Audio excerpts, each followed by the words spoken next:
రెడ్డిపై BJP MP Etela చేసిన వ్యాఖ్యలకు కౌంటర్ ఇచ్చారు ప్రభుత్వ విప్ ఆది శ్రీనివాస్.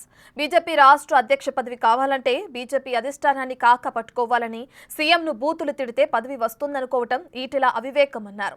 హైడ్రా చర్యల మూలంగా ఎవరికైనా అన్యాయం జరిగితే ప్రభుత్వం దృష్టికి తీసుకురావాలి తప్ప ఇలా శాపనార్థాలు పెట్టకూడదన్నారు. బీఆర్ఎస్ పాలనలో ఆర్థిక మంత్రిగా ఉండి అప్పటి సీఎం కేసీఆర్ చెప్పిన మాటలు విని బడ్జెట్ పెట్టి రాష్ట్రాన్ని అప్పుల పాలు చేశారని ఆరోపించారు.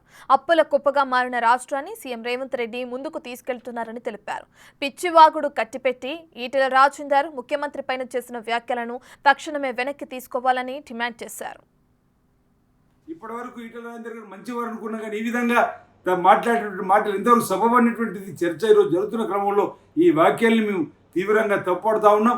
రాబో రోజుల్లో కూడా మీరు ఈ విధంగా భాషను వాడితే మా వైపు నుంచి కూడా ఇంతకు మించి భాషను మీపై ఉపయోగించడం కోసం మేము మా కార్యకర్తలు కూడా సిద్ధంగా ఉండనన్నమాట. ఇప్పుడు అంతర్గత చర్చల్లో కూడా ఈటెల రాజేందర్ గారు ఏంది ఈ విధంగా మాట్లాడుతున్నాడని చెప్పనే చర్చ జరుగుతూ ఉంది.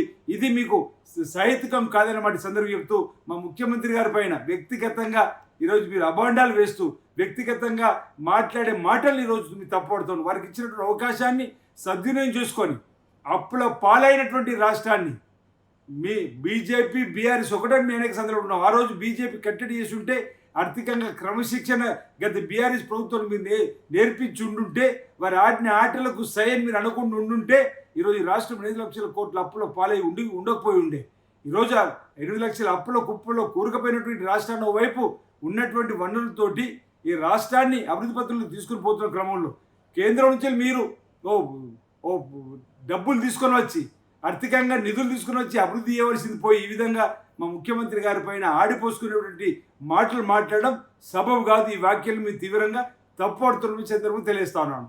గత బీఆర్ఎస్ పాలనలో ఈరోజు బీజేపీ నాయకుడుకున్న మీరు ఆనాటి ఆర్థిక శాఖ మార్చిలో ఉండి ఆనాటి ముఖ్యమంత్రి కేసీఆర్ గారు చెప్పిన మాటలకు ఈరోజు రాష్ట్ర ఆర్థిక పరిస్థితిని బట్టి బడ్జెట్ ప్రవేశపెట్టాలి, రాష్ట్ర ఆర్థిక పరిస్థితిని బట్టి మనం ఖర్చు పెట్టుకోవాలని చెప్పవలసింది మీరు పోయి మీరు కూడా ఈ అప్పులలో ఓ భాగం ఓ పాత్ర అయినటువంటి మీరు ఈరోజు గౌరవ ముఖ్యమంత్రి రేవంత్ రెడ్డి గారు మీరు చేసినటువంటి ఆనాటి పాపానికి ఈరోజు 8 లక్షల కోట్లకు ఓవైపు మిత్తి కడుతూనే అసలు కడుతూనే మిగిలిన డబ్బుతోటి మిగిలినటువంటి ఆర్థిక వనరులతోటి రాష్ట్రాన్ని అభివృద్ధి పథంలో మరో సంక్షేమ రంగంలో ముందుకు తీసుకొని పోతుంటే ఈ విధంగా మీరు మాట్లాడడం ఎంతవరకు సబబైన మాట.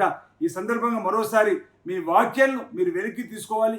ఈ వాక్యాలు ఏవైతే మీరు సమాధానం తలవించుకుని మాట్లాడిన మాటలను తీవ్రంగా ఖండిస్తున్నారన్న మాట సందర్భంగా తెలియజేస్తా ఉన్నాను.